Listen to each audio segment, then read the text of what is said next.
Hello, I'm PJ Bishop. Welcome to my channel and the ongoing series with the Oakland A's. 1 month in the books, and we're sitting pretty. 13-12, one game above 500. So much more competitive this year than we were last year. And currently in a huge series against the New York Yankees, who were ahead of us for a wild card spot. But now, since we're being a little pets to them, we're all kind of jumbled up there for the final wild card. So us, New York, Toronto, and even Tampa Bay, all kind of in the same spot here. And we're still only 3 games outside the division, although Houston seems to be the class act of the division, probably once again. I think they won it last year as well. So we're much more competitive all around, which is awesome to see. Makes me feel like I'm making the right decisions as far as roster construction is concerned. Offensively, we're starting to improve a little here, as you see. Last year was dead last or last, and pretty much or second to last in every category. This year, still bottom third, but not dead last or last. I mean, I keep saying the same thing. Dead last or second to last. Even batting war is up to 9th, so our pitching is much better. Starters ERA is 8th. Bullpen has the second best ERA in all of the entire league, which is pretty darn impressive. Still not a lot of strikeouts, but defensively we're much better as well. I made that a point of emphasis, as you can see, number 1 in defensive efficiency, 5th in zone rating, and tied for 6th in errors. So we're pretty much top third in every category that matters defensively. So that's good. We've definitely made improvements. So that was one of my big concerns from last year, because we don't really have good enough offensive players to sacrifice defense. So I made a much better effort. Not a whole lot of transactions. Good thing is there's really no injuries. Very clean month of baseball as far as that goes. But I did make a trade. So us and New York Yankees will make a trade while we're actually playing against each other. Agreed to a trade. I sent them 26-year-old right-handed pitcher, Rule 5 pick, Tobias Myers. It was a failed experiment. He was inconsistent. He'll have games where he have 9 strikeouts, but still give up like 5 earned runs. So he was striking out guys, but giving up too many runs. And I sent them right-handed pitcher Tobias Myers and 23-year-old left fielder Will Simpson in exchange for 2 minor leaguers, 30-year-old right-handed pitcher Colin Wiles and 19-year-old right-handed pitcher Jerson Alejandro. Colin Wiles actually ends up becoming my number 3 starter right now.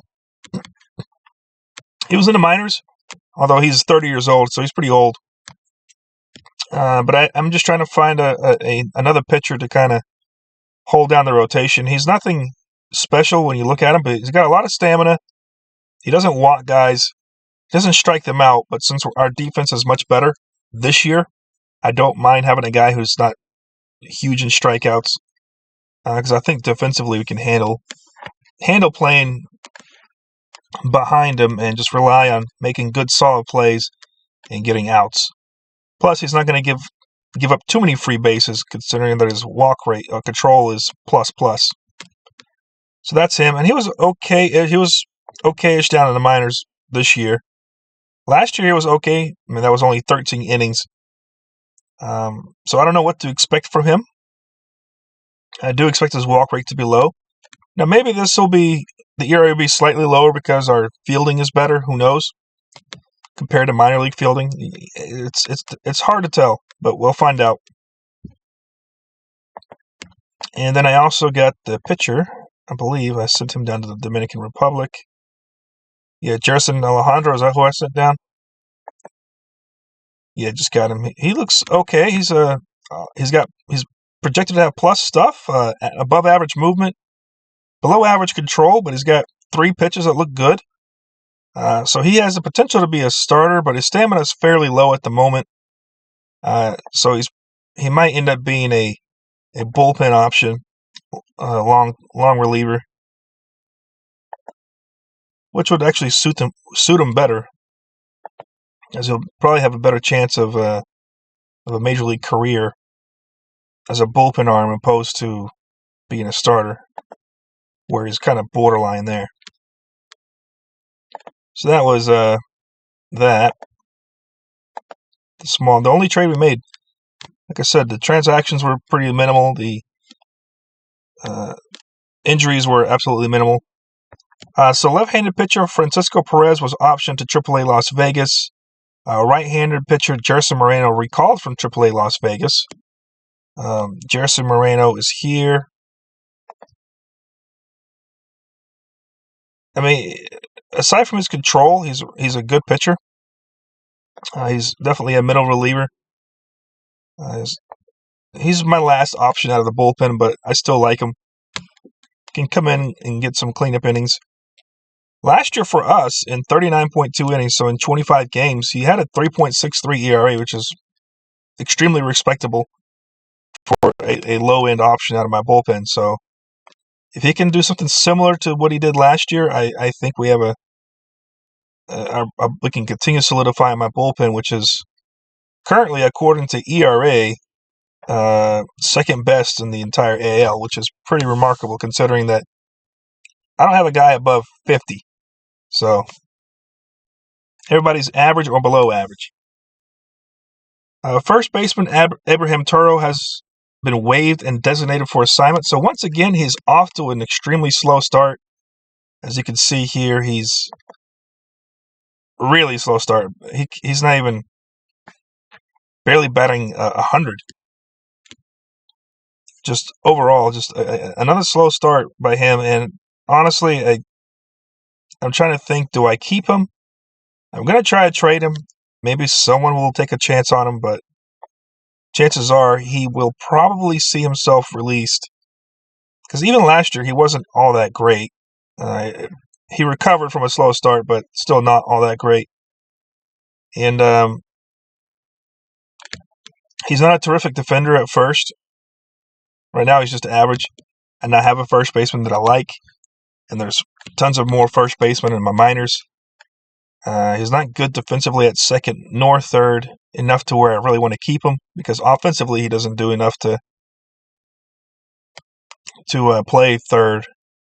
So really he's just, nor does he have the power for first. So really, all in all, he's just kind of, it was nice last year, but now he's just kind of a liability. And then left fielder Estuary Ruiz was optioned to AAA Las Vegas. Now, Estuary Ruiz, I didn't option him because he was doing bad. He was actually doing okay-ish. But he wasn't getting too much playing time because a lot of my outfielders, since I had, I think, one or two guys platooning anyway, they were kind of just taking over each other's jobs. Plus, Daryl Hernandez was able to play in the outfield as well. So it kind of made Estuary Ruiz one of the last options off my bench. And I'd rather have him sit back down and play at least everyday baseball. Third baseman Brett Harris and first baseman Drew Luckbauer were recalled from AAA Las Vegas.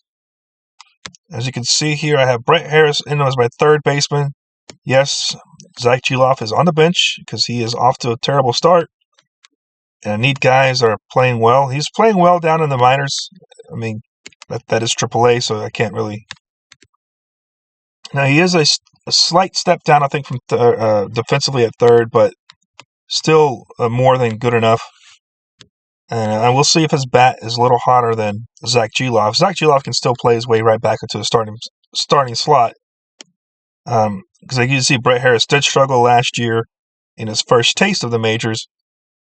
And we'll see how he does this year. Hopefully a little better. Although he's technically on a lower pace than last year as far as AAA is concerned, but it's still early on. And he was doing hot. He's actually on a slight cold streak. Hopefully that ends with a call-up to the majors. And Drew Luckbauer, got him at first base. Ended up calling him up.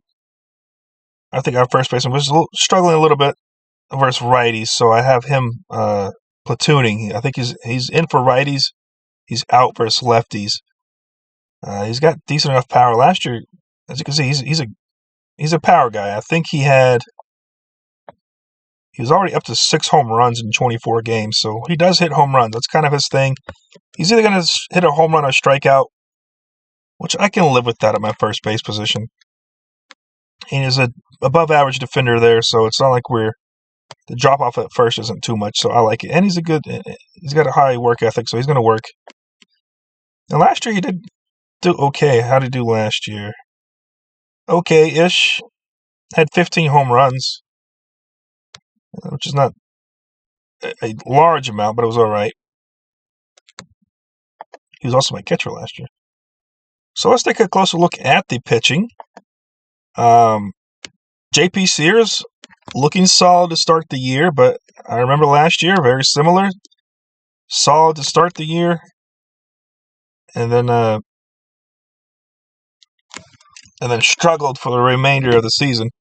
But right now he's looking good. A 3.72 ERA. Although the last 4 starts he's given up. He's getting worse and worse over the last 4 starts, as you can see here. But still going fairly deep in the innings. And these are against pretty good teams. I think Cleveland was leading their division. Washington, I don't think was very good. Texas, actually, maybe they're not that good. Well, hopefully he can stay steady and true, because we need him to continue playing at this level. 3.72, an ERA in the 3s from him is really going to help us continue to fight for a wild card spot. Adrian Martinez, I thought about sending him down, but I don't really have too many better options, and he did have a good outing his last outing, even though his right now his problem is giving up home runs, considering that he's supposed to be fairly good at that, above average as far as home runs allowed. But he's given up multiple home runs in the last 2 games. Despite getting quality starts, he's still given up multiple home runs, including back-to-back starts of 6 earned runs. So that's another reason why he's highly inflated as far as the ERA. He's just had a few rough outings that are really hurting him. He's also at least given up a run in the last every 5 outings he's appeared in. So that's hurting, but I think he can figure it out. And of course, Colin Muller has been surprisingly playing very well. So he's continued his play from last year. Despite being 40 overall, he's playing really well. Minus the start against St. Louis where he lasted 1.2 innings and gave up 5 earned runs. But that was to be expected. It always scares me when I see guys like this. When I see an ERA of 0.69 or 1.42, I know there's going to be a big game coming up where he's going to give up 5, 6, 7 runs so the ERA can go back to being something normal. That's the only thing that worries me when guys are off to way too hot of a start, not giving up any earned runs. It's like, you can't, because it's not sustainable. 0.69, things of that nature, 1.42 for a starter, all these things, they're not sustainable. And if you have a guy that starts out like that, expect a rough outing. He's going to have a rough outing in a game coming up. But he's holding solid right now. So maybe we got something going here. It took him a little while to get going last year, but this year he's continuing that good play. And then our best starter so far has been Freddie Tarnok. Again, another 40 overall guy, but he's been playing really well for us. We missed him last year because he was injured. I think he got hurt right off the bat. But this year we got him early on, and is keeping the home run balls in check, as you can see here. He's got really good looking stats. That's what's keeping him. He's only given up 1 home run the entire season. So that's a big reason why he's finding success. Walking at a fairly reasonable rate. So when you're not giving up home run, when you're not walking too many guys and you're not giving up home runs, your ERA tends to stay down, because it is hard to get hits in baseball. So if all you're getting is singles, maybe an occasional double, it's difficult to bring guys home if you're not getting walked, if you're not getting free passes, and if you're not hitting home runs. So he's doing that. He's doing a really good job of keeping them away from the free bases and just not giving those long balls. That's what hurts you. It can quickly inflate your ERA. So nice to see that he's playing really well. So off to some good starts by our starters. Hopefully Colin Wiles can come in and actually provide some. Because if he can play well, and Adrian Martinez can improve upon this ERA and trend in the right direction, I'd say we have a staff that's good to go. Now my bullpen I'm so proud of these guys because it's a patchwork of bullpen. It's just a bunch of guys that I try to put in the right time in the right place, and they seem to be doing just that. Mason Miller, though, has been absolutely amazing. 12 innings, 9 saves, although he's not striking out as many guys, but 0 earned runs. He hasn't given up. I don't think he's given up a run all season, earned or unearned. So he's either getting saves or wins in every game he's playing. Just not striking out a lot of guys, which is surprising. Because last year he was striking out at a 12.7 clip. This year only 6.8, but he's dropped his walks down. So his walks are half as much, his strikeouts are half as much, but still has yet to give up a home run. He's doing really good. He might give up some hits, which is okay. I can live with hits. But he's not walking that many guys, but he's also not striking out. So I'm sure he's going to eventually go back to walking some guys, and I'm sure his strikeout rate will eventually increase again. But the fact that he's played an entire month without giving up a run, it scares me, because there's going to be an outing where I come in relying on him to make a save, and he's going to end up blowing it and give up 3 runs. But at the same time, I'm very happy because, again, anytime you can not give up any runs, it's pretty cool. Our setup man and the guy I traded for last year, Fernando Cruz, has done very well as well. Only a 1.4 ERA, a little less innings played, but again, another solid performer.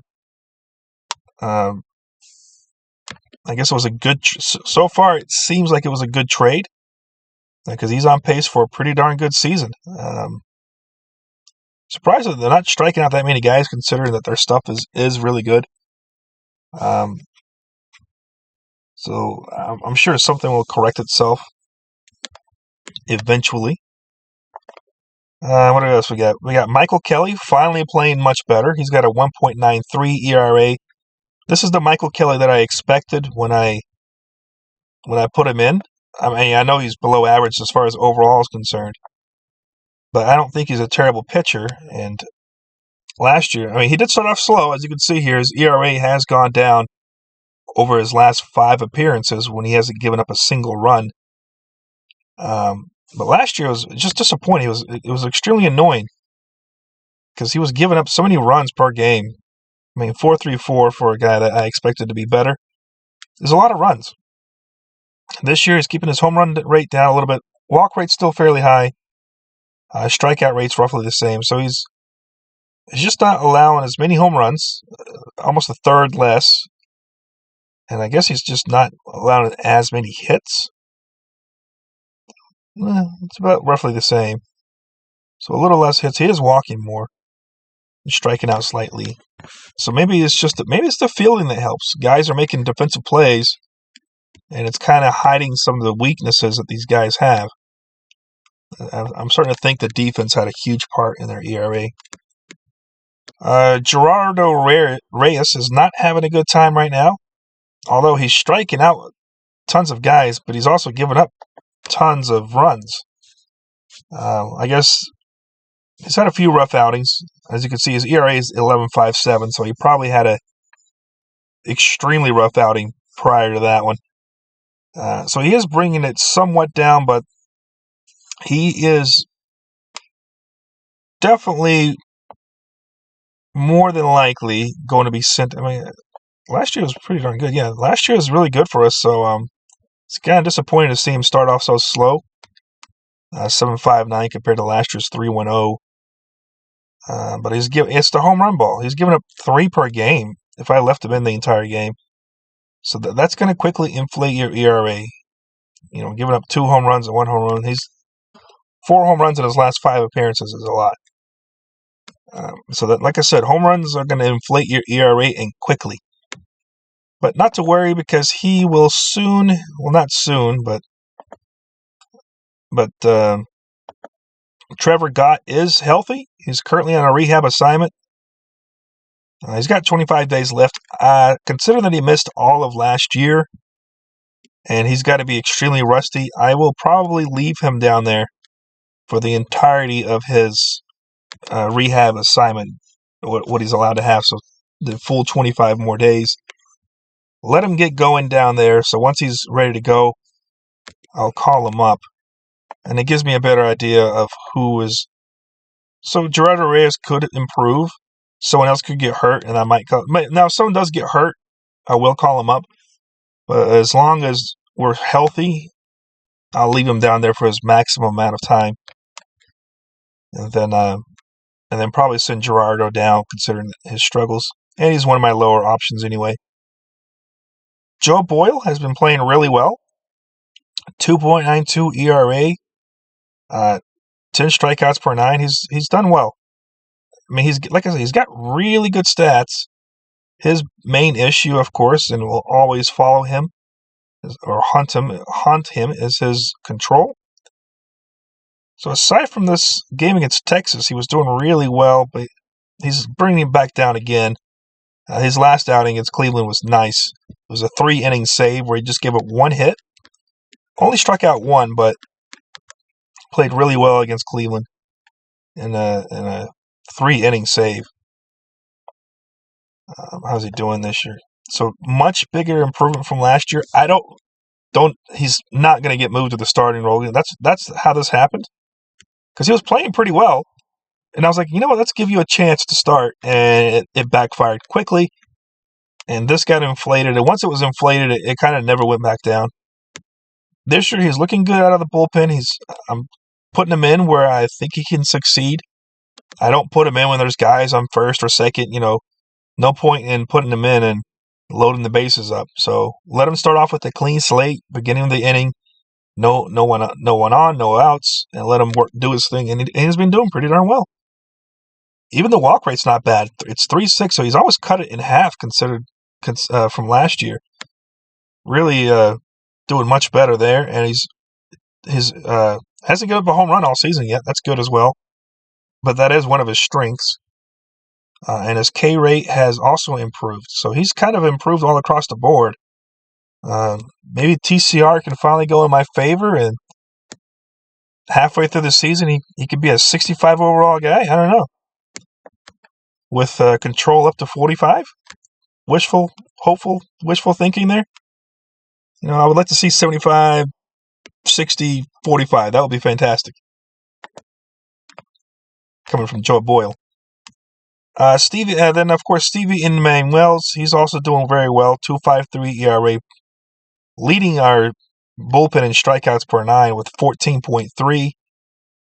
So pretty cool that these guys are playing well, because last year I called them up in September just to see if I have anything with these guys. Let him start, actually, but he's destined for a bullpen role, and he's doing very well. As you can see here, he's been solid throughout the entire season. Aside from his last outing where he gave up 2 earned runs, and 2 home runs, he's really been solid up to the point. He's striking out a ton of dudes. That's his one thing. At least a strikeout in every appearance that I see here. Last year, as a starter, his ERA was 4.67, which was okay considering that he's not a control freak. When I say control freak, I mean his control, not what he does in his personal life. He wants to be a control freak. That's his thing. But he is, although he improved in the walks and the strikeouts by a ton here, his home run rate right now is kind of hurting him, up to 1.7. So I'm surprised that his ERA is low as it is, considering that he's given up nearly 2 home runs per game. He just must not be giving up too many multiple run home runs, a lot of solo shots. And then our final pitcher is Luis Medina, again, last year a late inning call-up or late season call-up in September.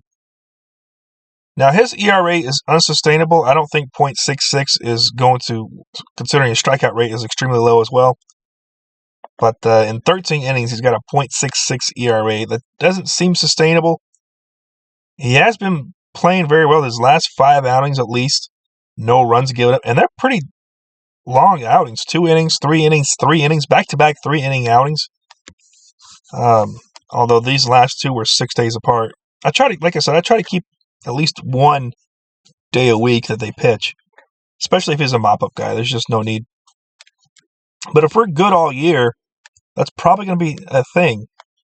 Since we're not getting blown out as much as we were last year, the bottom of the bullpen may see a little less usage, which will help us down the road when it comes to perhaps fatigue and arm fatigue. Because he had a terrible ERA. Again, that was as a starter. He's not really a starter because similar to Stevie, the control is a problem. He looks okay mostly, but the control is a problem. He's also a ground ball pitcher, and if our defense has improved, that's probably going to help him as well. So it's, like I said, moving forward, defense is going to be a point of emphasis of mine. Of course, if there's a bat that's just a 70 grade bat, where the guy has 60 home run power, 60 contact, 60 gap power, 60 I, 60 K, and then he's 70-70 when it comes to stealing aggressiveness, but he's 50 at right field. I can live with that. Your offense is going to be so good that it's going to offset any of your average to slightly below average defense. So that's the pitching. The pitching looks wonderful in my opinion. I think we're really did well there in grabbing a bunch of guys that may not look all that great if you're just looking at them as a whole. Like, oh, this guy looks terrible. This guy's average, below average, below average. But as a group, and coming in when they need to come in, I think that as long as I try to protect them, I don't put them in bad situations. I also don't let my pitchers overpitch. Like, I don't need to have them throw 8 innings, 120 pitches a game, 100 pitches a game. I try to, as soon as they look like they're getting tired, I put in a reliever. I mean, I trust my bullpen. In the lineups, let's take a look at the beautiful, beautiful lineup. As you can see, it's obviously slightly changed from the start. Carson Kelly is on a tear right now. It's mainly because he's hitting home runs, way too many of them, of course. But since he's playing so well, I do have him as my everyday catcher because he is good enough defensively. So even if he slows down a little bit, his defense is still fine. That I can live with it. I know he's going to slow down for sure because no one bats 421, slugs 947. But while he's swinging a hot bat, I'll take it. So it looks like a genius free agent signing right now. Shea Langoliers has been, as far as my regular, who's getting a decent amount of bats, he's done really well. He's improved. I was patient with him, and it looks like it's starting to pay off. Although on the surface, nothing looks great, but he's playing well. He's got a 291 average, 807 OPS, which has improved steadily over the last, I guess the 2 home runs in back-to-back games will help you with that department. I mean, he's on pace for 26 home runs, 13 stolen bases, so he's productive. If he can keep this up, that's something you want to see out of your catcher. Be productive offensively. Be at least above average defensively, or better, of course. And it looks like Mauricio Dubon has finally clicked for us. He's batting over 300, which is what I expect. I need him to bat over 300. I didn't bring him in. I know his power is not his thing, and I don't expect that. But if he can continue to bat over 300 and play solid defense in center field, then that trade with Houston makes me look way better. And looks like this year he's doing that. Currently slashing 322, 385, 414 for a pretty darn good OPS of 799. Even the OPS plus 125. So this is good stuff. He's looking good. He's getting steals, which helps if you're getting on base. Right now, he's got a better walk rate to strikeout rate, as it's 9-8, which is pretty darn good. Which I've noticed in this game, it's hard to get that. But he's doing it. And the average is so he's playing really well. I cannot complain. Of course, Daryl Hernandez is playing well. Another guy that's batting over 300. So it's nice when you can have multiple guys batting over 300 on your team. But he's got a little more pop, though. And he's stealing bases. I mean, he's currently got 12. He's on pace for 78. Has yet to get caught. Like, he's sneaky good in every little thing that he does. Like, he's able to be a good offensive player. He's sneaky good on the base pass. And he's an above-average defender at 2 different positions. He can play second base and left field. So he's sneaky valuable. And he's only 23 years old, so plenty of play from him. And he can still improve a little, which is the scary part for the other teams, not for me. But for the other teams, he can still improve a little and become even better. But he looks like he's on pace for a solid, 13 home runs out of a guy that's not really known for his power. I can live with that. 13 homers, 78 stolen bases, and batting over 300. Yes, please. I'll take that. And, of course, above average defense at 2 positions. And then my other free agent signing, second baseman Nick Ahmed. Still got him just playing against lefties, although he has seen some action against righties. Not batting essentially a very high average. It's 206. But he's got some weird power showing up. He's hit 2 home runs in 9 games, or 34 at-bats. I don't expect it to keep up because obviously he's got 35 rated power. But he's been decent for us, mainly against lefties. That's his thing. So again, it looks like another solid free agent signing. And he's getting better at second base, can still keep improving. I wish his drop-off wasn't so high, but he dropped off so much since I signed him. It was ridiculous. I mean, I really don't understand why Out of the Park thinks a guy goes from being an elite defender one year to an average defender the next year. Like a 1 year, not even in a year. It was just in a few months.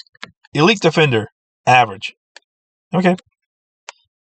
Let's see, anything else? Denzel Clark holding up pretty well so far, as he was one of my exciting young players as a prospect. He's hitting home runs, a ton of them. Well, not a ton, but he's got 4 currently. He's on pace to hit 26, and he's on pace to get 97 stolen bases. So he's got a really good power speed thing going here, and of course he's a good defender. Currently in right field right now. Anybody else that's playing exceptionally well? No. Zach Chiloff, I need to see him pick it up a little bit. That's what's hurting him. He's not hitting any home runs at all. The stolen bases, he's doing great. He is on pace for 100 stolen bases, but now that he's not starting, that's obviously going to drop. But his issue is he's just not getting the extra base hits. He's not getting the home runs, and that's hurting his production. And I'm going to have to give Brett Harris a chance to show me that he, in fact, can play. Now, Nick Allen, JJ Bleday has been struggling to start this year. So last year's All-Star, this year he's struggling. Hopefully he can pick it up. He's doing all right against lefties. It's just he was being dominated by righties. Now, Nick Allen is pretty bad, but I still have him starting because his defense is so good, even though his offense has been pretty darn bad. But he's trying. He's a leader, high adaptability. He's a worker. He's intelligent. It's just not translating to. You would expect him to have a better average. That's what I expect. Is just have a better average. You can't hit a single. Just get on base and then steal it. That's all I want. That's all I need you to do. You don't need to hit a double because you can steal. But his defense is pretty darn good. And that's it. That's the lineup moving forward, at least for this month. And like I said, we're in a big series against the Yankees. We got to finish up against them in this upcoming game. Ooh, and then of course we got a tough series against Baltimore, who's obviously leading the AL East. So yeah, we definitely need a win here, because then we got the AL East division leaders, Baltimore, coming up. And I think were they? No, did Atlanta win it? I think Atlanta won the World Series last year, but Baltimore won the AL. So a tough little stretch of games coming up, but nothing that I'm too worried. And it's just nice to see that my team is playing much better than last year. And in fact, we're still in good contention. But last year we were also in a little playoff hunt early on. So you never know. It's very early. Things could drop off immediately. And you can find me next month 6 games below 500. So that's it for this video. I will see you at the end of May.